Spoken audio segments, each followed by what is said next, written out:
10ാം ക്ലാസ്സിലെ chemistry first chapter periodic table and electronic കോൺഫിഗറേഷനിലെ 7ാമത്തെ വീഡിയോ ആണിത്. ആദ്യത്തെ 6 പാർട്ടുകളും ഡിസ്ക്രിപ്ഷൻ ബോക്സിൽ ഇട്ടിട്ടുണ്ട്. ഇന്ന് നമുക്ക് പഠിക്കാനുള്ളത് ഡി ബ്ലോക്ക് എലമെന്റ്സിനെ കുറിച്ചാണ്. പീരിയോഡിക് ടേബിളിലെ ഡി ബ്ലോക്ക് എലമെന്റ്സിന്റെ പൊസിഷൻ, ഡി ബ്ലോക്കിലെ എലമെന്റ്സിന്റെ ഗ്രൂപ്പ് നമ്പർ എങ്ങനെയാണ് കണ്ടുപിടിക്കുന്നത്, പിന്നെ ഡി ബ്ലോക്ക് എലമെന്റ്സിന്റെ കുറച്ച് ക്യാരക്ടറിസ്റ്റിക്സ്, ഇത്രയുമാണ് പഠിക്കാനുള്ളത്. നോക്കിയേ, ഈ പീരിയോഡിക് ടേബിളിൽ എസ് ബ്ലോക്ക് എലമെന്റ്സും പി ബ്ലോക്ക് എലമെന്റ്സും നമ്മൾ കണ്ടതാണ്. ഫസ്റ്റ് ഗ്രൂപ്പും സെക്കൻഡ് ഗ്രൂപ്പും ചേർന്നതാണ് എസ് ബ്ലോക്ക് എലമെന്റ്സ്. 13th മുതൽ 18th വരെയുള്ളതാണ് പി ബ്ലോക്ക് എലമെന്റ്സ്. ഈ എസ് ബ്ലോക്ക് എലമെന്റ്സിന്റെയും പി ബ്ലോക്ക് എലമെന്റ്സിന്റെയും ഇടയ്ക്ക് വരുന്നതാണ് ഡി ബ്ലോക്ക്. അതായത് 3ാമത്തെ ഗ്രൂപ്പ് മുതൽ 12ാമത്തെ ഗ്രൂപ്പ് വരെ വരുന്ന എലമെന്റ്സ് ഉൾപ്പെടുന്നതാണ് ഡി ബ്ലോക്ക് എലമെന്റ്സ്. ഈ ഡി ബ്ലോക്ക് എലമെന്റ്സ് തുടങ്ങുന്നത് ഏത് പീരീഡിലാണ്? ഇത് 1ാമത്തെ പീരീഡ്, ഹൈഡ്രജൻ ഹീലിയം. ദെൻ ഇത് 2ാമത്തെ പീരീഡ്, ഇത് 3ാമത്തെ പീരീഡ്, ഇത് 4ാമത്തെ പീരീഡ്. 4ാമത്തെ പീരീഡിലാണ് നമുക്ക് ഡി ബ്ലോക്ക് എലമെന്റ്സിനെ കാണാൻ സാധിക്കുന്നത്. ഡി ബ്ലോക്ക് എലമെന്റ്സ് തുടങ്ങുന്നത് 4ാമത്തെ പീരീഡ് മുതലാണ്. ഡി ബ്ലോക്ക് എലമെന്റ്സ് അല്ലെങ്കിൽ ട്രാൻസിഷൻ എലമെന്റ്സ്. ടെക്സ്റ്റ് ബുക്കിൽ 2 ക്വസ്റ്റ്യൻ കൊടുത്തിട്ടുണ്ട്, നോക്കിയേ. Where is the position of D block elements in the periodic table? നമ്മളിപ്പോൾ പറഞ്ഞതാണ് എവിടെയാണ് പീരിയോഡിക് ടേബിളിൽ ഡി ബ്ലോക്ക് എലമെന്റ്സ് കാണപ്പെടുന്നത്. 3rd group to 12th group അല്ലേ?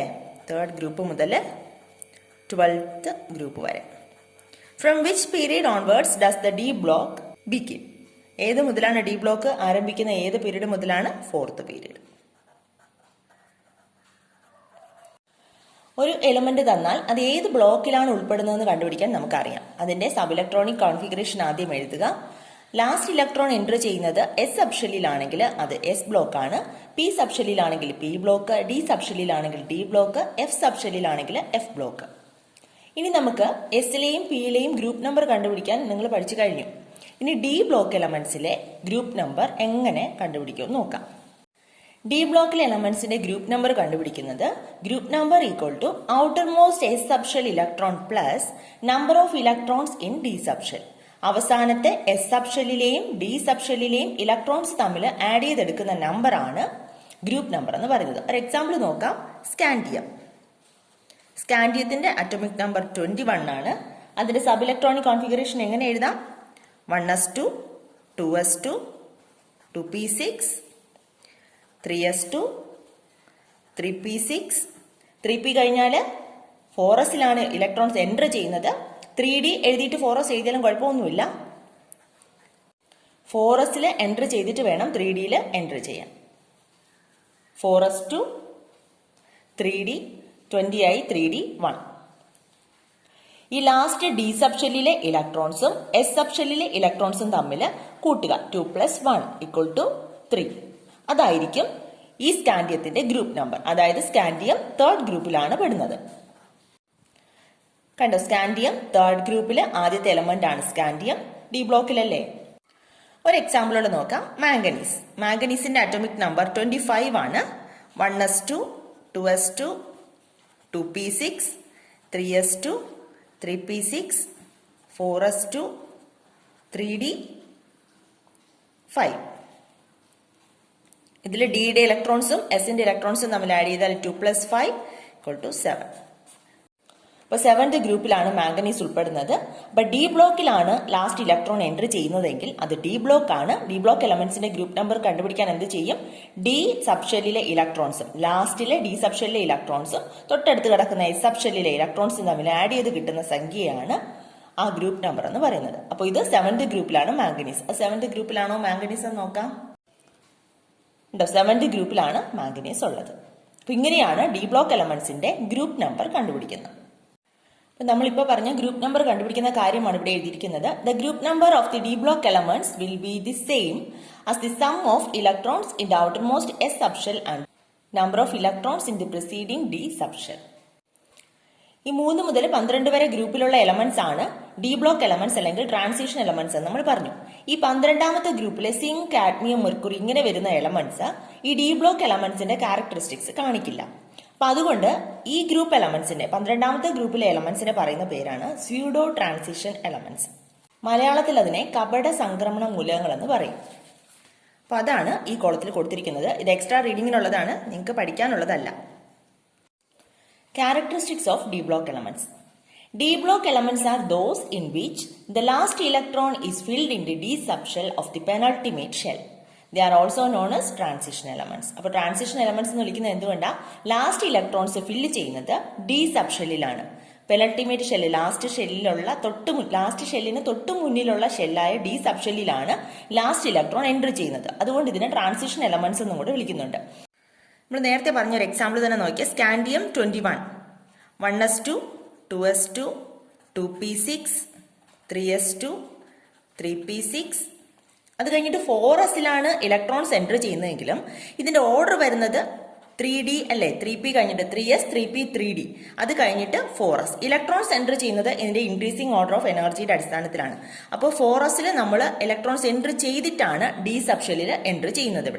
ഇപ്പോൾ ഇവിടെ എൻട്രി ചെയ്തിട്ട് ഇവിടെ ഇതിനെ നമ്മൾ എഴുതാൻ എളുപ്പത്തിനാണ് 3p6 കഴിഞ്ഞിട്ട് 4s2 3d1 എന്ന് എഴുതുന്നത്. ഇത് രണ്ടും ശരിയാണ് എഴുതുന്നത്. ഔട്ടർ മോസ്റ്റ് ഷെല്ലിലെ തൊട്ടുള്ളിലുള്ള ഷെല്ലിലാണ് ലാസ്റ്റ് ഇലക്ട്രോൺ എൻട്രി ചെയ്യുന്നത്. അതാണ് പെനൾട്ടിമേറ്റ് ഷെൽ എന്ന് പറയുന്നത്. ഇലക്ട്രോൺസ് എൻട്രി ചെയ്യുന്നത് ഡി സബ് ഷെല്ലിലാണ്. അപ്പോൾ ഇതിനെ ട്രാൻസിഷൻ എലമെന്റ്സ് എന്നും വിളിക്കുന്നു. ഡി ബ്ലോക്ക് എലമെന്റ്സിന്റെ characteristics, they are metals. D block elements metals ആണ്. നമ്മൾ കഴിഞ്ഞ വർഷം പഠിച്ചതാണ്. അത് മെറ്റൽസ് ആണ്. കളേർഡ് കോമ്പൗണ്ട്സ് ഫോം ചെയ്യുന്നുണ്ട്. ഇതൊക്കെ പഠിച്ചു കഴിഞ്ഞ കാര്യങ്ങളാണ്. രണ്ടാമത്തത് the last electron is filled in the penultimate shell. നമ്മളിപ്പോൾ പറഞ്ഞതുപോലെ അവസാനത്തെ ഇലക്ട്രോൺസ് പെനൾട്ടിമേറ്റ് ഷെൽ തൊട്ടുള്ളിലെ ഷെല്ലിലാണ് ഇലക്ട്രോൺസ് ഫില്ല് ചെയ്യുന്നത്. നെക്സ്റ്റ് വരുന്നത് ഡി സബ് ഷെല്ലിന്റെ പ്രോപ്പർട്ടി അല്ല. In the case of these elements in the fourth period the last electrons is filled in 4s. 4sലല്ല 3dയിലാണ് ഫില്ല് ചെയ്യുന്നത്. നമ്മളിപ്പോൾ കണ്ടതാണ്. These are found in groups 3 to 12 of the periodic table. 3 മുതൽ 12 വരെയുള്ള ഗ്രൂപ്പാണ് പീരിയോഡിക് ടേബിളിലെ ഡി ബ്ലോക്ക് എലമെന്റ്സ് എന്ന് പറയുന്നത്. അപ്പൊ ഈ 3 പ്രോപ്പർട്ടി നമുക്ക് അറിയാവുന്നതാണ്. These are metals. D block elements metals ആണ്. അതിന്റെ ഇലക്ട്രോൺസ് ഫില്ല് ചെയ്യുന്ന പെനൾട്ടിമേറ്റ് ഷെല്ലിലാണ്.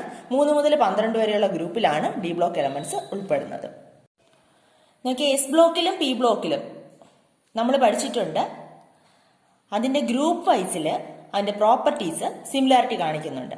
എസ് ബ്ലോക്കിലും ബി ബ്ലോക്കിലും എലമെന്റ്സിന്, അതായത് എസ് ബ്ലോക്ക് എന്ന് പറയുമ്പോൾ first group second group. First ഗ്രൂപ്പിലെ എലമെന്റ്സ് താഴോട്ട് പോകുമ്പോൾ ഗ്രൂപ്പ് വൈസ് അതിന്റെ പ്രോപ്പർട്ടീസിൽ സിമിലാരിറ്റീസ് കാണിക്കുന്നുണ്ട്. അതിന് കാരണം അതിന്റെ ഔട്ടർ മോസ്റ്റ് ഷെല്ലിലെ ഇലക്ട്രോൺസ് സെയിം നമ്പർ ആണ്. അപ്പൊ നോക്കാം എങ്ങനെയാന്ന്. ഇത് വലിയ പീരിയോഡിക് ടേബിൾ ആണ്, നിങ്ങൾക്ക് കാണിക്കാൻ വേണ്ടിയിട്ട് കാണിക്കുന്നതേ ഉള്ളൂ. നോക്കി, ഇത് ഫസ്റ്റ് ഗ്രൂപ്പ്, ഹൈഡ്രജൻ തുടങ്ങി ഫസ്റ്റ് ഗ്രൂപ്പാണ്. അതിന്റെ ഔട്ടർ മോസ്റ്റ് ഷെൽ ഇലക്ട്രോൺ എഴുതിയിരിക്കുന്നത് നോക്കിയേ 1s1 കണ്ടോ. ലിഥിയത്തില് ലാസ്റ്റ് ഇലക്ട്രോൺസ് ഫില്ല് ചെയ്യുന്ന മാത്രമേ എഴുതിയിട്ടുള്ളൂ കേട്ടോ, 2s1. സോഡിയത്തിന് 3s1. താഴോട്ട് പോകുന്ന ഗ്രൂപ്പിൽ 4s1 5s1 6s1 കണ്ടോ. അങ്ങനെ സിമിലാരിറ്റീസ് കാണിക്കുന്നുണ്ട്. ലാസ്റ്റ് ഇലക്ട്രോൺ ഫില്ല് ചെയ്യുന്നത് 1 ആണ്, സെയിം ഇലക്ട്രോൺ ആണ്. ദെൻ സെക്കൻഡ് ഗ്രൂപ്പിൽ 2s2 കണ്ടോ, 2 ആണ് ലാസ്റ്റ് ഇലക്ട്രോൺ ഫില്ല് ചെയ്യുന്നത്. 3s2 2 4s2 5s2 6s2 അങ്ങനെയാണ് പോകുന്നത് താഴോട്ട്. അപ്പൊ അതുകൊണ്ടാണ് അത് ഗ്രൂപ്പ് വൈസ് സിമിലാരിറ്റി കാണിക്കുന്നത്. 13 മുതൽ 18 വരെയുള്ള ഗ്രൂപ്പ്സ് ആണ് പി ബ്ലോക്കിൽ ഉൾപ്പെടുന്നത്. പി ബ്ലോക്കിലും അങ്ങനെയാണോ നോക്കാം. ഇത് 13ാമത്തെ ഗ്രൂപ്പാണ്. നോക്കിയാൽ ബോറോൺ അലുമിനിയം താഴോട്ട് group 2s2 last outermost ഷെല്ലിലെ ഇലക്ട്രോൺസ് ആണ് എഴുതിയേക്കുന്നത് കേട്ടോ. 2s2 2p1. താഴെ നോക്കിയാൽ 3s2 3p1. അപ്പൊ അടുത്തെന്ത് വരും? 4s2 4p1. അടുത്ത് 5s2 5p1 കണ്ടോ. അങ്ങനെ ഒരു സിമിലാരിറ്റീസ് ഗ്രൂപ്പ് വൈസ് കാണിക്കുന്നുണ്ട്. 6th ഗ്രൂപ്പിലും 2s2 2p2 3s2 3p2 4s2 4p2 അങ്ങനെ താഴോട്ട് വരുമ്പോൾ ഔട്ടർ മോസ്റ്റ് ഷെല്ലിലെ ഇലക്ട്രോൺസ് ഫില്ല് ചെയ്യുന്നതിൽ ഒരു സിമിലാരിറ്റീസ് കാണിക്കുന്നത് കൊണ്ടാണ് അത് ഗ്രൂപ്പ് വൈസ് പ്രോപ്പർട്ടീസിലും സിമിലാരിറ്റീസ് കാണിക്കുന്നത്. ഇനി നമ്മളിപ്പോൾ പഠിക്കുന്ന ഡി ബ്ലോക്ക് എലമെന്റ്സിൽ സ്കാൻഡിയം മുതൽ സിങ്ക് വരെ ഇവിടെ ഗ്രൂപ്പ് വൈസ് എങ്ങനെയാണ് ഇലക്ട്രോണിക് കോൺഫിഗറേഷൻ എന്ന് നോക്കാം. ലാസ്റ്റ് ഇലക്ട്രോണിക് കോൺഫിഗറേഷൻ ആണ് കേട്ടോ കാണിച്ചിരിക്കുന്നത്. നോക്കിയാൽ സ്കാൻഡിയം 3d1 4s2. അതിന്റെ തൊട്ട് താഴെ കിടക്കുന്ന എലമെന്റിനെ നോക്കിയാൽ 4d1 5s2 3d1 4s2 4d1 5s2 d1s2 d1s2. ഇവിടെ നോക്കിയേ 5d1 6s2 d1s2 പിന്നെ d1s2 ആണ് വരുന്നത്. അപ്പോൾ ഇതിന്റെ ഈ ഡി ബ്ലോക്ക് എലമെന്റ്സിന്റെ കേസിലും ഗ്രൂപ്പ് വൈസ് അതിന് സിമിലാരിറ്റി കാണിക്കുന്നത് കൊണ്ട് അതിന്റെ പ്രോപ്പർട്ടീസിൽ സിമിലാരിറ്റി കാണിക്കും. ഇനി പീരിയഡ് വൈസ് നോക്കിയാൽ, പീരിയഡ് വൈസ് എന്ന് പറയുമ്പോൾ സ്കാൻഡിയം ടൈറ്റാനിയം വനേഡിയം ഇങ്ങനെ നോക്കിയാൽ ഹൊറിസോണ്ടൽ ആയിട്ട് നോക്കിയാലും 3d1 4s2 3d2 4s2 3d3 4s2 അങ്ങനെയാണ് ഇതിന്റെ ഇലക്ട്രോണിക് കോൺഫിഗറേഷൻ വരുന്നത്. അതിലും ഡി ബ്ലോക്ക് എലമെന്റ്സ് സിമിലാരിറ്റി കാണിക്കുന്നുണ്ട്. അപ്പോൾ എസ് ബ്ലോക്കിൽ നിന്നും പി ബ്ലോക്കിൽ നിന്നും വ്യത്യസ്തമായിട്ട് ഡി ബ്ലോക്ക് എലമെന്റ്സ് ഗ്രൂപ്പ് വൈസും പീരിയഡ് വൈസും സിമിലാരിറ്റി കാണിക്കുന്നുണ്ട്. അതുകൊണ്ട് അതിന്റെ പ്രോപ്പർട്ടീസിലും അതങ്ങനെയാണ്. ഗ്രൂപ്പ് വൈസും പീരിയഡ് വൈസും സിമിലാരിറ്റീസ് കാണിക്കും.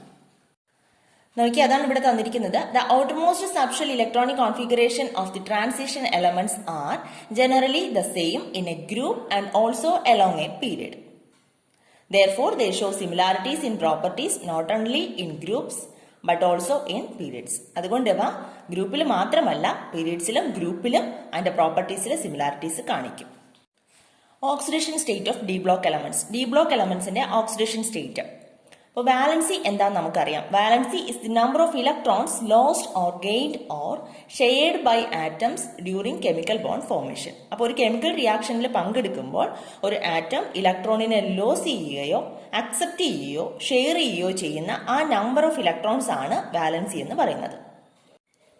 അപ്പോൾ ഒരു കോമ്പൗണ്ട് തന്നാൽ അതിൽ അൺനോൺ ആറ്റത്തിന്റെ ഓക്സിഡേഷൻ സ്റ്റേറ്റ് കണ്ടുപിടിക്കാൻ നമുക്കറിയാം. നമ്മൾ കഴിഞ്ഞ വർഷം നന്നായിട്ട് അത് പഠിച്ചതാണ്. ഇവിടെ നോക്കിയേ, അയണിന്റെ 2 ക്ലോറൈഡ്സ് തന്നിട്ടുണ്ട്, ഫെറസ് ക്ലോറൈഡും ഫെറിക് ക്ലോറൈഡും. Ferrous chloride FeCl2, ferric chloride FeCl3. നമുക്കറിയാം ഓക്സിഡേഷൻ സ്റ്റേറ്റ് ഓഫ് ക്ലോറിൻ -1 ആണ്. ക്ലോറിന്റെ നമ്മൾ പഠിച്ചിട്ടുണ്ട്. ക്ലോറിൻ്റെത് -1, ഹൈഡ്രജന്റെത് +1, ഓക്സിജന്റെത് -2. ഇതൊക്കെ നമ്മൾ കഴിഞ്ഞ വർഷം പഠിച്ചതാണ്. കുറച്ച് എലമെന്റ്സിന്റെ കുറച്ച് ആറ്റത്തിന്റെ ഓക്സിഡേഷൻ നമ്പർ പഠിച്ചു വെച്ചതാണ് ഇതുപോലെ ചെയ്യാൻ വേണ്ടിയിട്ട്. ഇപ്പോൾ FeCl2, FeCl3 ഇതിന്റെ ഓക്സിഡേഷൻ സ്റ്റേറ്റ് ഓഫ് അയോൺ. അയണിന്റെ ഓക്സിഡേഷൻ സ്റ്റേറ്റ് ഇതിൽ എങ്ങനെ കണ്ടുപിടിക്കാം? അതിന്റെ സിമ്പൽ എഴുതുക. അപ്പൊ എങ്ങനെ കണ്ടുപിടിക്കാം? FeCl2 ഇതിൽ നമുക്ക് കണ്ടുപിടിക്കേണ്ടതിന് നമ്മൾ X എന്ന് കൊടുക്കുക. ക്ലോറിന്റെ നമുക്ക് അറിയാം എത്രയാണ് ഓക്സിഡേഷൻ നമ്പർ? -1. ഇത് രണ്ടും കൂടെ ആഡ് ചെയ്യുമ്പോൾ നമുക്ക് 0 കിട്ടണം. അപ്പോൾ X പ്ലസ് എത്ര ക്ലോറിൻ ഉണ്ട്? 2 ക്ലോറിൻ ഉണ്ട്. 2 × -1 = 0. X 2 × -1 -2 = 0. X = +2. അപ്പോൾ ഇവിടെ അയണിന്റെ ഓക്സിഡേഷൻ നമ്പർ എന്ന് പറയുന്നത് +2 ആണ്. അപ്പോൾ അതെങ്ങനെ എഴുതാം? Fe2+. അപ്പോൾ ഇവിടെ ഓക്സിഡേഷൻ സ്റ്റേറ്റ് ഓഫ് Fe എന്ന് പറയുന്നത് +2 ആണ്. സിമ്പൽ എങ്ങനെ എഴുതാം? Fe2+. അതുപോലെ FeCl3യുടേതും അതുപോലെ കണ്ടുപിടിക്കാമല്ലോ. FeCl3 Feയുടെ ആണ് നമുക്ക് കണ്ടുപിടിക്കേണ്ടത്. X എന്ന് കൊടുക്കുക. ഇവിടെ -1. ഇത് രണ്ടും കൂടെ ആഡ് ചെയ്യുമ്പോൾ നമുക്ക് 0 കിട്ടണം. X പ്ലസ് എത്ര ക്ലോറിൻ ഉണ്ട്? ഇവിടെ 3 ക്ലോറിൻ ഉണ്ട്. 3 × -1 = 0. X minus 3 = 0. X = -3 പുറത്ത് വരുമ്പോൾ +3. അപ്പൊ FeCl3യില് Feയുടെ ഓക്സിഡേഷൻ സ്റ്റേറ്റ് എന്ന് പറയുന്നത് +3 ആണ്. അപ്പോൾ അതെങ്ങനെ എഴുതാം? Fe3+. അപ്പോൾ ഇവിടെ FeCl3യിലെ ഓക്സിഡേഷൻ സ്റ്റേറ്റ് +3. ഇതിന്റെ സിമ്പൽ എങ്ങനെ എഴുതാം? Fe3+. നമ്മളിപ്പോൾ കണ്ട അയണിന്റെ സബ് ഇലക്ട്രോണിക് കോൺഫിഗറേഷൻ എങ്ങനെ എഴുതാം?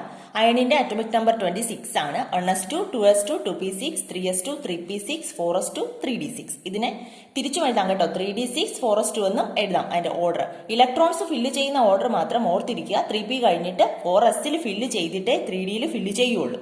എഴുതുമ്പോൾ നമുക്ക് 3s, 3p, 3d അടുത്തടുത്ത് എഴുതിയാലും കുഴപ്പമൊന്നുമില്ല. അപ്പോൾ ഇതില് ഡി ബ്ലോക്ക് എലമെന്റ്സ് കെമിക്കൽ റിയാക്ഷൻസിൽ പങ്കെടുക്കുമ്പോൾ ഈ ഇലക്ട്രോൺസ് നമ്മൾ എൻട്രി ചെയ്യുന്ന ഓർഡറിലല്ല ലാസ്റ്റ് ഇലക്ട്രോൺ അത് വിട്ടുകൊടുക്കുന്നത്. ലാസ്റ്റ് ഇലക്ട്രോൺ കെമിക്കൽ റിയാക്ഷൻസിൽ പങ്കെടുക്കുന്നത് നമ്മൾ എൻട്രി ചെയ്യുന്ന രീതിക്ക് അനുസരിച്ചല്ല. ഇവിടെ നമ്മൾ എൻട്രി ചെയ്യുന്നത് 3p കഴിഞ്ഞിട്ട് 4sലാണ് എൻട്രി ചെയ്യുന്നത്. പക്ഷേ കെമിക്കൽ റിയാക്ഷൻസിൽ പങ്കെടുക്കുമ്പോൾ ലാസ്റ്റ് ഇലക്ട്രോൺ പോകുന്നത് 4sലുള്ള ഇലക്ട്രോൺ പോയിട്ടാണ് 3dയിലുള്ള ഇലക്ട്രോൺസ് പോകുന്നത്. അതായത് 3s2, 3p6, 3d6, 4s2 ഇങ്ങനെ നമ്മൾ ഓർഡറിൽ എഴുതിയാൽ എളുപ്പമാണ്. ഇതിലുള്ള ഇലക്ട്രോൺസ് ആദ്യം പോകും, അത് കഴിഞ്ഞിട്ടാണ് 3dയിലെ ഇലക്ട്രോൺസ് പോകുന്നത്. പക്ഷെ ഫില്ല് ചെയ്യുമ്പോൾ നമ്മൾ 4s ആണ് ആദ്യം ഫില്ല് ചെയ്യുന്നത്, പിന്നെ 3d ആണ് ഫില്ല് ചെയ്യുന്നത്. ഇലക്ട്രോൺസ് പങ്കെടുക്കുമ്പോൾ 4sലെ ഇലക്ട്രോൺസ് ആണ് ആദ്യം പങ്കെടുക്കുന്നത്, അത് കഴിഞ്ഞിട്ടാണ് 3dയിലെ ഇലക്ട്രോൺസ് പങ്കെടുക്കുന്നത്. ഇപ്പോൾ ഒരു എക്സാമ്പിൾ നോക്കാം. Fe2+ എന്ന് പറഞ്ഞാൽ നമുക്കറിയാം 2 ഇലക്ട്രോൺസ് വിട്ടുകൊടുത്തുകൊണ്ടാണ് അതിന് 2+ ചാർജ് കിട്ടിയത്. അപ്പോൾ കെമിക്കൽ റിയാക്ഷൻസിൽ പങ്കെടുക്കുമ്പോൾ Fe 2 ഇലക്ട്രോൺ വിട്ടുകൊടുത്തു, അപ്പൊ 2+ ആയി. അപ്പോൾ ഇതിൽ നിന്ന് 2 ഇലക്ട്രോൺ വിട്ടുകൊടുക്കണം. 2 ഇലക്ട്രോൺ വിട്ടുകൊടുക്കുമ്പോൾ ആദ്യം അത് s ഇലക്ട്രോൺസിലെന്നാണ്, 3dയിലെന്നല്ല s-ലെന്നാണ് 2 ഇലക്ട്രോൺ പോകുന്നത്. ഇതങ്ങ് പോകും. അപ്പോൾ അതിന്റെ ഇലക്ട്രോണിക് കോൺഫിഗറേഷൻ എങ്ങനെ എഴുതാം? 1s2, 2s2, 2p6, 3s2, 3p6, 3d6. നമ്മൾ Feക്ക് 2 ഓക്സിഡേഷൻ സ്റ്റേറ്റ് കണ്ടു. അടുത്ത് Fe3+, അതായത് 3 ഇലക്ട്രോൺസ് വിട്ടുകൊടുക്കുമ്പോഴാണ് അത് Fe3+ ആയിട്ട് മാറുന്നത്. അപ്പോൾ Fe3+ ആണെങ്കിൽ ഇവിടെ നിന്ന് 3 ഇലക്ട്രോൺ പോകണം. 3 ഇലക്ട്രോൺ പോകണമെങ്കിൽ 4sലുള്ള 2 ഇലക്ട്രോണും 3Dയിലുള്ള 1 ഇലക്ട്രോണും പോകും. അപ്പൊ 2+1 4sൽ നിന്ന് ആദ്യം പോകും. അത് കംപ്ലീറ്റ് പോയി കഴിഞ്ഞിട്ട് പിന്നെയും പോകണമെന്നുണ്ടെങ്കിൽ 3Dയിൽ നിന്നാണ് പോകുന്നത്. അപ്പൊ ഇവിടെ നിന്ന് 3 ഇലക്ട്രോൺ പോകണമെങ്കിൽ 4sൽ നിന്ന് ആദ്യം പോകും, പിന്നെയാണ് 3Dയിൽ നിന്ന് ഒന്ന് പോകുന്നത്. അപ്പൊ അതിന്റെ ഇലക്ട്രോണിക് കോൺഫിഗറേഷൻ എങ്ങനെ എഴുതാം? 1s2 2s2 2p6 3s2 3p6 4sലെ complete പോയി, 3Dയിൽ നിന്ന് 1 ഇലക്ട്രോൺ കൂടെ പോയി. അപ്പോൾ 3d5. അപ്പൊ ഇങ്ങനെയാണ് Fe2+ന്റെയും Fe3+ന്റെയും ഇലക്ട്രോണിക് കോൺഫിഗറേഷൻ ചോദിച്ചാൽ എഴുതേണ്ടത്. അപ്പോൾ എളുപ്പത്തിന് ആദ്യം ചെയ്യുക, Fe2+ന്റെ ചോദിച്ചാൽ Feയുടേത് ആദ്യം എഴുതുക, അയണിന്റെ 26ന്റേത് ആദ്യം എഴുതുക ഇലക്ട്രോണിക് കോൺഫിഗറേഷൻ. അതിൽ നിന്ന് 2+ എന്ന് പറയുമ്പോൾ 2 ഇലക്ട്രോൺ നഷ്ടപ്പെടും. 2 ഇലക്ട്രോൺ നഷ്ടപ്പെടുമ്പോഴാണ് അതിന് പോസിറ്റീവ് ചാർജ് കിട്ടുന്നത്. 2 പോസിറ്റീവ് ചാർജ് കിട്ടുമ്പോൾ 2 ഇലക്ട്രോൺ നഷ്ടപ്പെടും. അപ്പോൾ ഇവിടെ നിന്ന് ഇലക്ട്രോൺ നഷ്ടപ്പെടുന്നത് ഓർക്കുക, 4sൽ നിന്നാണ് ആദ്യം പോകുന്നത്, അത് കഴിഞ്ഞിട്ടാണ് 3Dയിൽ നിന്ന് പോകുന്നത്. അപ്പോൾ അങ്ങനെ എഴുതാം Fe2+, Fe3+. അപ്പോൾ ഇവിടെ നമ്മൾ പറഞ്ഞ കാര്യം തന്നെയാണ് എഴുതിയിരിക്കുന്നത്. Fe2+ന്റെ Fe2+ൽ എങ്ങനെയാണ് ചേഞ്ച് വരുന്നത്? By losing 2 electrons from 4s. 4sൽ നിന്ന് 2 ഇലക്ട്രോൺ പോയിട്ടാണ് Fe2+ നമുക്ക് എഴുതാൻ പറ്റുന്നത്. Write down the subshell electronic configuration of Fe2+. നമ്മൾ ഇപ്പോൾ എഴുതിയതാണ്, അത് നോക്കി മനസ്സിലാക്കി എഴുതുക കേട്ടോ. There is only a small difference of energy between the outermost S subshell and the penultimate D subshell of transition elements. ഒരു ചെറിയ എനർജി വ്യത്യാസമുണ്ട് S സബ്ഷെല്ലിലും D സബ്ഷെല്ലിലും, തൊട്ട് മുന്നിലുള്ള D സബ്ഷെല്ലിലും. അതുകൊണ്ടാണ് ആദ്യം S സബ്ഷെല്ലിലുള്ളത് ഇലക്ട്രോൺസ് കെമിക്കൽ റിയാക്ഷൻസിൽ പങ്കെടുത്തിട്ട് തൊട്ടുള്ളിലെ D സബ്ഷെല്ലിന്റെ ഇലക്ട്രോൺസ് പങ്കെടുക്കുന്നത്. If so, which will be the subshell from which ion losses the third electron? മൂന്നാമത്തെ ഇലക്ട്രോൺ നഷ്ടപ്പെടുന്നത് എവിടെ നിന്നായിരിക്കും? 3D subshell. നമ്മൾ ഇത് വിശദമായിട്ട് കണ്ടതാണ്, അതുകൊണ്ടാണ് സ്പീഡിൽ പോകുന്നത് കേട്ടോ. Write the electronic configuration of Fe3+. Fe3+ നമ്മൾ എഴുതി, അത് മനസ്സിലാക്കി എഴുതുക. Then manganese. മാംഗനീസിന്റെ അറ്റോമിക് നമ്പർ 25 ആണ്. അതിന്റെ സബ് ഇലക്ട്രോണിക് കോൺഫിഗറേഷൻ എങ്ങനെ എഴുതാം? 1s2 2s2 2p6 3s2 3p6 3d5 4s2. അപ്പോൾ 25 ആയി. Mn-Cl2, MnO2, Mn2O3 and Mn2O7 are different compounds of manganese. മാംഗനീസിന്റെ ഡിഫറെന്റ് കോമ്പൗണ്ട്സ് ആണ് ഇതൊക്കെ. Complete the table. ഈ ടേബിൾ കംപ്ലീറ്റ് ചെയ്യുക by writing the oxidation state of manganese in each of these and also the subshell electronic configuration of each. അതിന്റെ oxidation സ്റ്റേറ്റും കണ്ടുപിടിച്ച് എഴുതണം, അതിന്റെ subshell electronic കോൺഫിഗറേഷനും എഴുതണം. നമ്മൾ Feല് Fe2+ഉം Fe3+ഉം എഴുതിയതുപോലെ ഇതിലും മാംഗനീസിന്റെ ഓക്സിഡേഷൻ നമ്പർ ആദ്യം കണ്ടുപിടിക്കുക. ഓരോന്നിലും വ്യത്യാസമാണ് മാംഗനീസിന്റെ ഓക്സിഡേഷൻ നമ്പർ, അത് കണ്ടുപിടിക്കുക. അത് കണ്ടുപിടിച്ചിട്ട് ഇലക്ട്രോണിക് കോൺഫിഗറേഷൻ, അതിന്റെ ഇലക്ട്രോണിക് കോൺഫിഗറേഷൻ എഴുതുക. നോക്കി, ആദ്യത്തെ കോമ്പൗണ്ട് Mn-Cl2. അതിന്റെ Mnന്റെ ഓക്സിഡേഷൻ സ്റ്റേറ്റ് ആണ് കണ്ടുപിടിക്കേണ്ടത് മാംഗനീസിന്റെ. അതാണ് നമുക്ക് കണ്ടുപിടിക്കേണ്ടത്. X, ക്ലോറിന്റെ നമുക്കറിയാം -1. അപ്പോൾ X plus 2 into -1 equal to 0. അപ്പോൾ X minus 2 equal to 0, X equal to +2. അപ്പോൾ ഈ കേസിൽ മാംഗനീസിന്റെ ഓക്സിഡേഷൻ നമ്പർ എത്രയാണ്? +2. അപ്പോൾ ഇവിടെ എഴുതുക +2. അതിന്റെ ഇലക്ട്രോണിക് കോൺഫിഗറേഷൻ ഇവിടെ തന്നിട്ടുണ്ട്. നമ്മുടെ മെയിൻ ആയിട്ടുള്ള ഇലക്ട്രോണിക് കോൺഫിഗറേഷൻ ഉണ്ടല്ലോ മാംഗനീസിന്റെ, അതിൽ നിന്ന് 2 ഇലക്ട്രോൺസ് നഷ്ടപ്പെടണം. 2 ഇലക്ട്രോൺസ് എവിടെ നിന്നാണ് പോകുന്നത്? 4s2ൽ നിന്ന്. ഈ 4s2 നമ്മൾ ഇപ്പുറത്ത് എഴുതിയിട്ടാണ് സാധാരണ എഴുതാറുള്ളത്. ഇങ്ങനെ ഓർഡറിൽ എഴുതിയാലും കുഴപ്പമില്ല, അപ്പോൾ നമുക്ക് എഴുതാൻ എളുപ്പമാണ്. 2 രീതി നിങ്ങൾ മനസ്സിലാക്കി വെച്ചിരിക്കുക. അപ്പോൾ 4sൽ നിന്ന് ആദ്യം ഇലക്ട്രോൺസ് പോകും, 2 ഇലക്ട്രോൺ പോയി, ബാക്കി എന്തുണ്ട്? 1s2 2s2 2p6 3s2 3p6 3d5. അടുത്ത MnO2ൻ്റെത് 4+ ആണെന്ന് തന്നിട്ടുണ്ട്. ഓക്സിഡേഷൻ നമ്പർ +4 ആണ്. അതിന്റെ സബ്ഷെൽ ഇലക്ട്രോണിക് കോൺഫിഗറേഷൻ എങ്ങനെ എഴുതാം? 4 ഇലക്ട്രോൺസ് നമുക്ക് നഷ്ടപ്പെടുത്തണം. അപ്പോൾ ഇതിൽ നിന്ന് 2 ഇലക്ട്രോൺസ് പോകും, ഇതിൽ നിന്നും 2 എണ്ണം പോകണം. 3d5ൽ നിന്ന് 2 ഇലക്ട്രോൺ പോയിട്ട് 3d3 ആകും. അപ്പോൾ 1s2 2s2 2p6 3s2 3p6 3d3 അങ്ങനെയാണ് അവിടെ വരുന്നത്.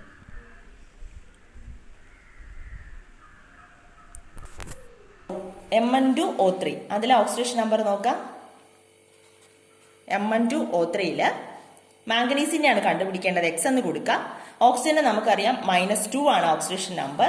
അപ്പോൾ ഇത് രണ്ടും കൂടെ ആഡ് ചെയ്യുമ്പോൾ 0 കിട്ടണം. അപ്പോൾ X, 2 മാംഗനീസ് ഉണ്ട്, അപ്പോൾ 2 into X പ്ലസ് 3 ഓക്സിജൻ ഉണ്ട്, 3 into -2 equal to 0. അപ്പോൾ 2X minus 3 into 2 6 equal to 0. 2x equal to 6, x equal to 6/2 equal to 3. മാംഗനീസിന്റെ ഓക്സിഡേഷൻ സ്റ്റേറ്റ് +3 എന്ന് കിട്ടി. ഇവിടെ Mn 3+. അപ്പോൾ ഇവിടെ +3 ആകുമ്പോൾ 3 ഇലക്ട്രോൺസ് നമുക്ക് നഷ്ടപ്പെടുത്തണം. ഇവിടെ നിന്ന് 2 ഇലക്ട്രോൺ പോവും, ഇവിടെ നിന്ന് 1 ഇലക്ട്രോൺ പോവും. അപ്പോൾ ഇവിടെ ഇതങ്ങ് പോയി, ദെൻ 3d4. അപ്പോൾ ഇവിടെ ലാസ്റ്റ് 3d4 വരുന്ന രീതിയിൽ ഇതങ്ങ് കംപ്ലീറ്റ് ചെയ്യുക കേട്ടോ. കംപ്ലീറ്റ് ചെയ്യണേ. അടുത്ത Mn2O7. Mn2O7 മാംഗനീസിന്റെ oxidation number Mn2O7. അതില് Mnx കൊടുക്കുക, ഓക്സിജന് -2. ഇത് രണ്ടും കൂടെ ആഡ് ചെയ്യുമ്പോൾ 0 കിട്ടണം. 2 മാംഗനീസ് ആണുള്ളത്, 2x പ്ലസ് 7 ഓക്സിജൻ ഉണ്ട്, 7 × -2 equal to 0. 2x minus 7 × 2 14 equal to 0. 2x equal to 14, x equal to 14 divided by 2 equal to 7. ഇവിടെ മാംഗനീസിന്റെ ഓക്സിഡേഷൻ നമ്പർ എത്രയാണ്? +7. അപ്പോൾ ഇവിടെ +7 കിട്ടി.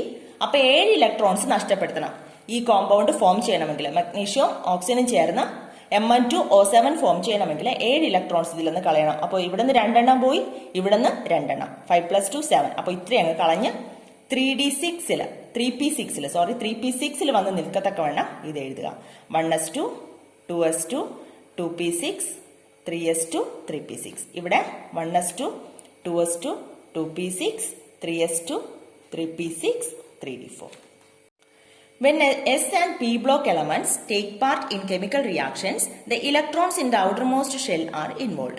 S ബ്ലോക്കിലെയും P ബ്ലോക്കിലെയും കേസിൽ ഔട്ടർമോസ്റ്റ് ഷെല്ലിലെ ഇലക്ട്രോൺസ് മാത്രമാണ് കെമിക്കൽ റിയാക്ഷൻസിൽ പങ്കെടുക്കുന്നത്.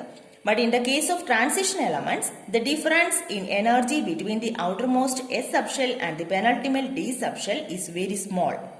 അപ്പോൾ ഡി ബ്ലോക്ക് എലമെന്റ്സിനെ സംബന്ധിച്ച് ലാസ്റ്റ് വരുന്ന S സബ്ഷെല്ലിലും അതിന് തൊട്ട് മുന്നിൽ വരുന്ന ഡി സബ്ഷെല്ലിന്റെയും എനർജി വളരെ കുറവാണ്. Hence, under suitable conditions, the electrons in D subshell also take part in chemical reaction. അപ്പോൾ ചില കണ്ടീഷനിൽ കെമിക്കൽ റിയാക്ഷൻ നടക്കുമ്പോൾ തൊട്ടുള്ളിലുള്ള ആ ഡി സബ്ഷെല്ലിലെ ഇലക്ട്രോൺസ് കൂടെ കെമിക്കൽ റിയാക്ഷൻസിൽ പങ്കെടുക്കുന്നുണ്ട്. അതുകൊണ്ടാണ് transition elements show variable oxidation state. ഇതിന് ഓക്സിഡേഷൻ സ്റ്റേറ്റ് വ്യത്യസ്തമാവാൻ കാരണം അതുകൊണ്ടാണ്. ഡി ബ്ലോക്ക് എലമെന്റ്സിന്റെ ഓക്സിഡേഷൻ സ്റ്റേറ്റ് ഓരോ കോമ്പൗണ്ട്സിനനുസരിച്ച് വ്യത്യാസപ്പെട്ടുകൊണ്ടിരിക്കും. ഇപ്പം മാംഗനീസിന് തന്നെ കണ്ടില്ലേ, +2 ഓക്സിഡേഷൻ സ്റ്റേറ്റ് കാണിക്കുന്നുണ്ട്, +4 കാണിക്കുന്നുണ്ട്, +3 കാണിക്കുന്നുണ്ട്, +7 കാണിക്കുന്നുണ്ട്. അപ്പൊ അതിന് കാരണം ഇതാണ്. 2 സബ്ഷെല്ലും എസ് സബ്ഷെല്ലും ഡി സബ്ഷെല്ലും എനർജി കമ്പാരിറ്റീവ്ലി വെരി സ്മോൾ ആണ്. പിന്നെ സെർട്ടൻ കണ്ടീഷൻസിൽ കെമിക്കൽ റിയാക്ഷൻസിൽ പങ്കെടുക്കുമ്പോൾ ഡി സബ്ഷെല്ലിലെ ഇലക്ട്രോൺസ് കൂടി അതിൽ പാർട്ടിസിപ്പേറ്റ് ചെയ്യുന്നുണ്ട്. അതുകൊണ്ടാണ് ഇതിന്റെ D block elements, transition elements variable oxidation state കാണിക്കുന്നത്. എസ് ബ്ലോക്കിലും പി ബ്ലോക്കിലും ആണെങ്കിൽ ലാസ്റ്റ് ഇലക്ട്രോൺസ് സെയിം ആണ്. ഗ്രൂപ്പ് വൈസ് നമ്മൾ നേരത്തെ കണ്ടതാണ്. ഫസ്റ്റ് ഗ്രൂപ്പ് എലമെന്റ്സിൽ 1 ആണ് ലാസ്റ്റ് വരുന്നത്. അപ്പോൾ അത് എല്ലാ എലമെന്റ്സും +1 ഓക്സിഡേഷൻ സ്റ്റേറ്റ് ആണ് കാണിക്കുന്നത്. സെക്കൻഡ് ഗ്രൂപ്പ് ആണെങ്കിൽ എല്ലാ എലമെന്റ്സും +2 ഓക്സിഡേഷൻ സ്റ്റേറ്റ് ആണ് കാണിക്കുന്നത്. പക്ഷേ ഡി ബ്ലോക്കിൽ മാത്രം ഒരു ആറ്റത്തിന് Mn മാംഗനീസ് അല്ലെങ്കിൽ അയണിന്, നമ്മൾ അയൺ ആദ്യം കണ്ടു, 3+ ഉണ്ട് 2+ ഉണ്ട്. ഇതിലും ഓക്സിഡേഷൻ സ്റ്റേറ്റ് ഓരോ കോമ്പൗണ്ടിനനുസരിച്ച് വ്യത്യാസപ്പെട്ടിരിക്കും. അപ്പൊ അതിന്റെ റീസൺ ഇതാണ്. D block elements coloured compounds form ചെയ്യുന്നു നമ്മൾ പറഞ്ഞു അല്ലേ. അതിന്റെ കുറച്ച് കോമ്പൗണ്ട്സ് ആണ് ഇവിടെ കൊടുത്തിരിക്കുന്നത്. അതിന്റെ കളർ ലാബിൽ നോക്കി എക്സാമിൻ ചെയ്യാനാണ് പറഞ്ഞിരിക്കുന്നത്. അപ്പൊ ഇപ്പൊ ലാബിലൊന്നും പോകാൻ പറ്റില്ലല്ലോ, അതുകൊണ്ട് അതിന്റെ കളർ ഞാൻ തന്നെ പറഞ്ഞു തരാം. കോപ്പർ സൾഫേറ്റിന്റെ കളർ എന്ന് പറയുന്നത് നീല കളറാണ്, ബ്ലൂ കളറാണ് കോപ്പർ സൾഫേറ്റിനുള്ളത്. കൊബാൾട്ട് നൈട്രേറ്റിന്റെ കളർ അതൊരു ബ്ലൂ ക്രിസ്റ്റൽ ആണ് കേട്ടോ, ബ്ലൂ കളറാണ്, ബ്ലൂ ക്രിസ്റ്റൽ ആയിട്ടിരിക്കും. പൊട്ടാസ്യം പെർമാംഗനേറ്റിന്റെ കളർ ഒരു സ്ട്രൈക്കിംഗ് പർപ്പിൾ കളറാണ് അതിനുള്ളത്. പക്ഷെ അതൊരു ഡൈലൂട്ട് സൊല്യൂഷൻ ആകുമ്പോൾ അതൊരു പിങ്ക് സൊല്യൂഷൻ ആയിട്ട് മാറും, പിങ്ക് കളറായിട്ട് മാറും. ദെൻ ഫെറസ് സൾഫേറ്റ്, ഇതെല്ലാം ഡി ബ്ലോക്കിലെ എലമെന്റ്സ് ഉണ്ടാക്കുന്ന കോമ്പൗണ്ട്സ് ആണ്, കളേർഡ് കോമ്പൗണ്ട്സ് ആണ്.